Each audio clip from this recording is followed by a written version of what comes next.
The 7 most dangerous characters in Goodfellas. What makes a man truly dangerous? Is it the bodies he leaves behind? The fear in people's eyes when he walks into a room? Or is it something darker? Something you can't see until it's too late? Goodfellas isn't just a movie about mobsters. It's a masterclass in danger. Every character exists on a spectrum between calculated violence and unhinged chaos. Some kill for business. Others kill because they enjoy it. And the most dangerous ones? They're the ones you never see coming until your best friend is the one pulling the trigger. Today, we're counting down the 7 most dangerous characters in Goodfellas. But here's the thing. This isn't about who killed the most people or who had the most power. This is about who you'd least want to cross, who you'd least want to owe money to, and who you'd pray never learns your name. By the end of this video, you'll understand why the real monsters in this movie aren't the ones screaming. They're the ones smiling.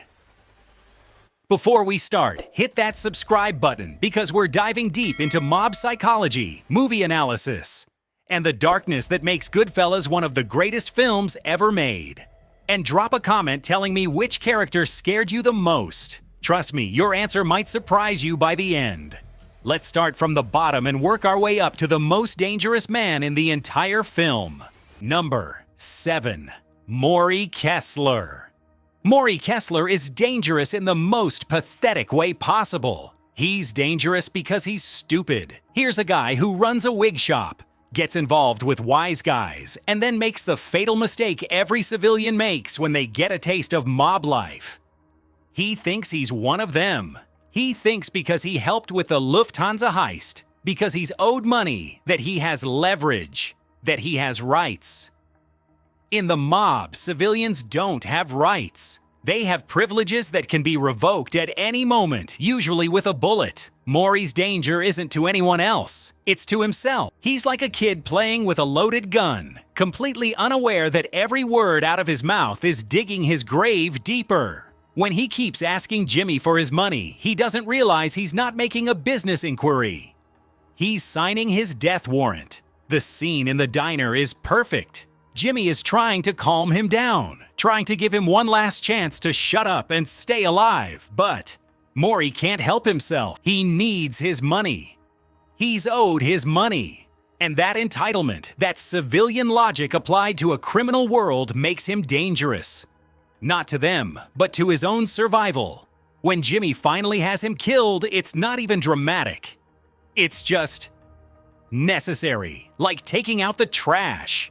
Morrie dies because he never understood the game he was playing. He thought the mob was a business with rules and contracts. He didn't realize it was a jungle where the only rule is survival. And talking too much is the fastest way to get eaten. Morrie represents every civilian who ever thought they could play in the underworld without consequences. And that kind of ignorance? In this world, it's lethal. Number 6. Frankie Carbone. Frankie Carbone is the ghost in the machine of Goodfellas. He barely speaks, rarely gets close-ups, but his presence tells you everything you need to know about the violence simmering beneath the surface of this world. Frankie is a workhorse, a soldier, the kind of guy who shows up, does the job, and doesn't ask questions. In the Lufthansa heist, he's right there. In the hits that follow, he's right there. He's reliable, efficient, and completely expendable, which is exactly why he's dangerous. See, Frankie isn't dangerous because he's powerful. He's dangerous because he represents the mechanism of violence in the mob. He's the guy who actually pulls the trigger when someone needs to disappear. He's the one who helps Jimmy bury bodies, who drives the car, who makes sure the loose ends are tied up. Without guys like Frankie, the whole operation falls apart. But here's the tragic irony. Being a good soldier in the mob is a death sentence. Frankie knows too much. He was part of the Lufthansa heist, which means he's a witness, a liability, a loose end. And in Jimmy Conway's post-heist paranoia, every loose end needs to be cut. When Frankie gets whacked, it happens off-screen. We just see his frozen body hanging in a meat truck. Another casualty in Jimmy's purge. There's no drama, no final words, no respect. Just a body, just business. That's what makes Frankie dangerous. Not his brutality, but his disposability. He shows you that in this world, loyalty means nothing. Competence means nothing. You can do everything right and still end up hanging in a freezer because someone decided you knew too much. Frankie Carbone is a reminder that in the mob, the most dangerous thing you can be is useful. Because the moment you stop being useful, or worse, the moment you become a risk, you're already dead. You just don't know it yet. Number 5. Tuddy Cicero. Tuddy Cicero is dangerous in a way most people miss. He's not the flashiest guy. He's not the most violent. But he's the beginning. He's patient zero for Henry Hill's infection. Think about it. Tuddy is the one who lets young Henry park cars outside his cab stand. He's the one who gives him errands, who introduces him to the life, who shows him that this world exists. Tuddy is the gateway drug to everything that follows. The money, the power, the violence, the paranoia, the prison, the betrayal.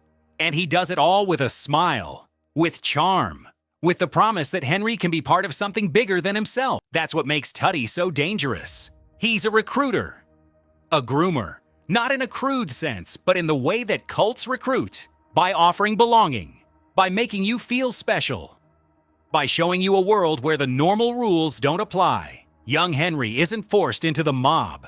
He's seduced into it. And Tuddy is the one doing the seducing. Watch how Tuddy operates. He never raises his voice.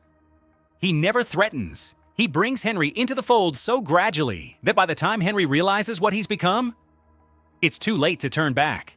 The cab stand isn't just a business. It's an incubator for criminals. And Tuddy is the one managing the incubator. There's also a ruthlessness to Tuddy that's easy to miss because it's wrapped in warmth. He's Paul Cicero's brother, which means he's connected, protected, and authorized to bring new blood into the organization. But that also means he's complicit in everything that happens after. Every body that drops, every life that's ruined, every betrayal. Tuddy set the chain in motion. The most dangerous people aren't always the ones with the gun. Sometimes they're the ones who hand you the gun in the first place, who make you think holding it makes you powerful, who never tell you that once you pick it up, you can never put it down. Tuddy Cicero is dangerous because he makes damnation look like opportunity. And by the time you realize what you've signed up for, you're already in too deep to escape. Number 4. Billy Batts. Billy Batts is dangerous because he doesn't care. He's a made man, which means in the hierarchy of the mob, he's untouchable. You can't kill a made man without permission from the bosses. It's the one rule that supposedly keeps the whole thing from descending into chaos. And Billy knows this. He wears it like armor. So when he walks into the bar that night and sees Tommy DeVito, a guy he knew when Tommy was just a kid shining shoes, he decides to have some fun. He busts his balls. He humiliates him in front of everyone. Go home and get your shine box. And he does it with a smile because he knows Tommy can't do anything about it. Except Tommy does. Billy's danger isn't in his violence. It's in his arrogance. He's so secure in his status, so confident that the rules protect him, that he doesn't see the bomb he's lighting. He doesn't notice the way Tommy's jaw clenches. He doesn't see Jimmy trying to calm the situation down.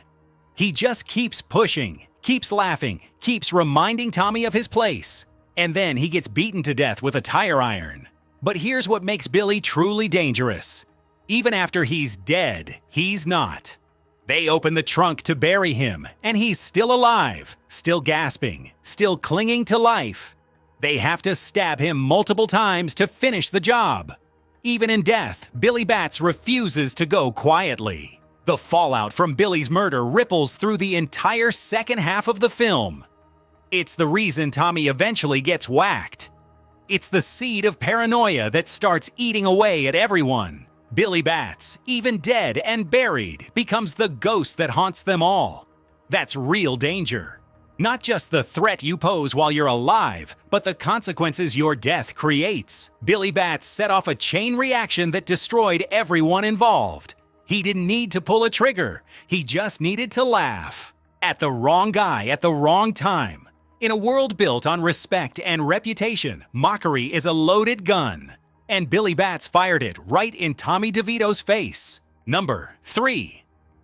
Paulie Cicero. Paul Cicero is the calm at the center of the storm. While everyone around him is loud, violent, impulsive, Paulie just exists. Quiet, controlled, absolutely terrifying. Paulie is dangerous because he doesn't need to raise his voice. He doesn't need to threaten. He doesn't even need to be in the room. His power is so absolute, so unquestioned, that just the idea of disappointing him is enough to keep everyone in line. Watch the way people act around Paulie. They don't just respect him. They fear him in the most primal way. When Henry brings him his cut, it's not a transaction, it's a ritual. When someone needs permission, they approach like they're going to see the Pope. Paulie is the sun that this entire solar system revolves around. And everyone knows that if they drift too far out of orbit, they'll freeze. But Paulie's real danger is in his patience. He's not impulsive like Tommy. He's not paranoid like Jimmy. He's a businessman who understands that violence is a tool, not a reflex. When he orders a hit, it's calculated. When he cuts someone off, it's final. There's no appealing to Paulie's emotions because Paulie doesn't operate on emotions. He operates on logic, profit, and survival. The scene where he tells Henry he's on his own after the drug bust is chilling. There's no anger, no disappointment, just a cold, clean severance. I'm not mad at you, but you understand. And that's it. Decades of loyalty, gone. Because Paulie's first loyalty is to himself, and anyone who becomes a liability gets cut loose. That's what makes Paulie more dangerous than almost everyone else on this list. He's not a rabid dog you need to put down. He's a chess player who's always 3 moves ahead. And if you end up in his crosshairs, it won't be because you did something yesterday. It'll be because 3 months ago you made a move he didn't like. And he's been patiently waiting for the right moment to respond. Paulie Cicero is the apex predator of Goodfellas. Not the loudest, not the craziest, but the most effective. And in the mob, effectiveness is the highest form of danger. Number 2. Jimmy Conway. Jimmy Conway is the most dangerous kind of criminal. The one who makes you love him right before he kills you. Everyone loves Jimmy. Henry idolizes him.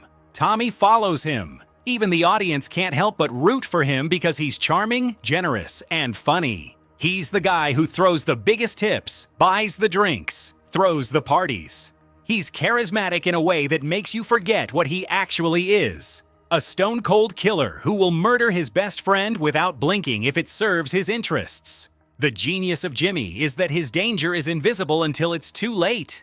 He's not erratic like Tommy. He doesn't lose his temper. He's patient, methodical, and when he decides you need to die, he'll smile, put his arm around you, and walk you to your grave. The post-Lufthansa purge is where we see the real Jimmy. This is a guy who just pulled off the biggest heist in American history. Everyone who helped him is celebrating. And Jimmy is in the corner, calculating. He's looking at all these people, his friends, his crew, and seeing nothing but loose ends. One by one, they start disappearing. Stax Edwards, shot in the back of the head. Frankie Carbone, frozen in a meat truck. Morrie, strangled with a piano wire. Jimmy doesn't do it out of anger. He does it because they're liabilities. Because they might talk. Because in Jimmy's world, trust is a weakness. And paranoia is survival. The most chilling scene in the entire movie is when Jimmy tries to get Karen to go into that store. He's so calm, so reassuring, so normal. And she knows. She looks in his eyes and sees nothing. No warmth, no friendship, just calculation. If she walks into that store, she's dead. And Jimmy will go home and have dinner, nothing happened. That's what makes Jimmy Conway so dangerous.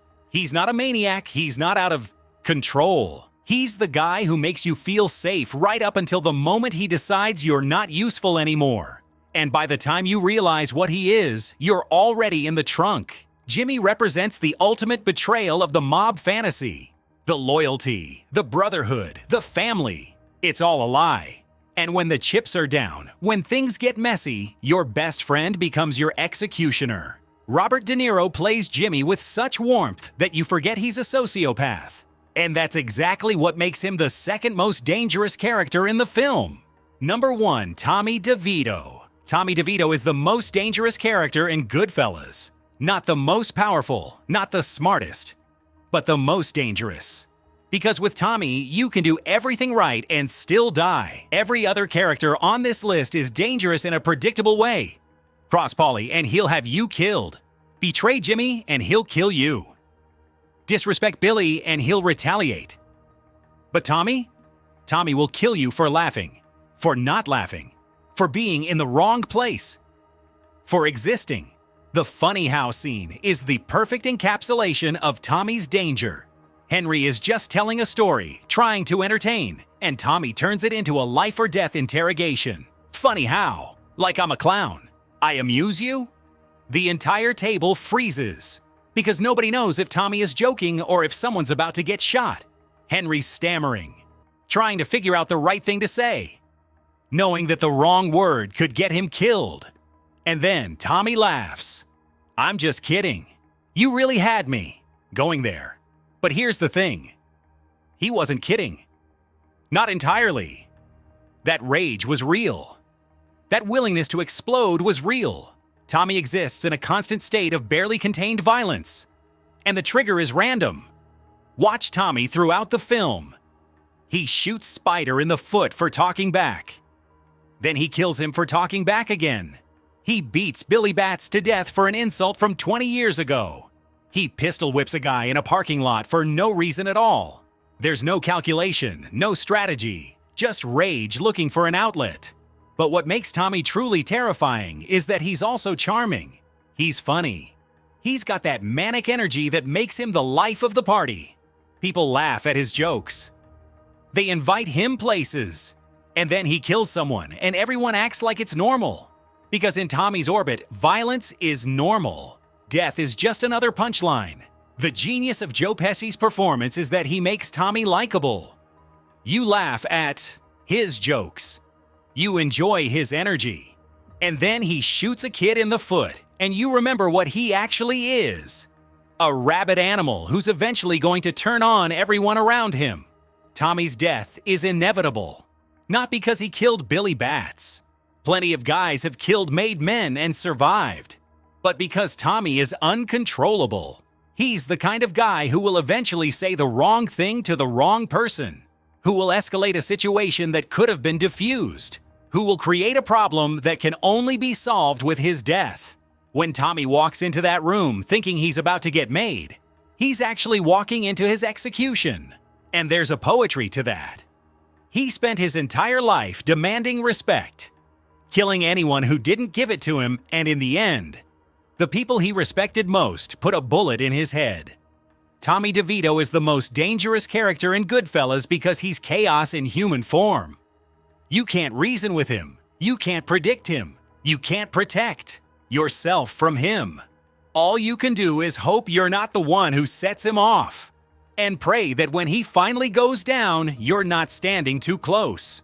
So there you have it. The 7 most dangerous characters in Goodfellas. Ranked not by power, but by the threat they pose to anyone unlucky enough to cross their path. From Morrie's stupidity to Tommy's psychosis, every character shows us a different face of danger. But here's the real question.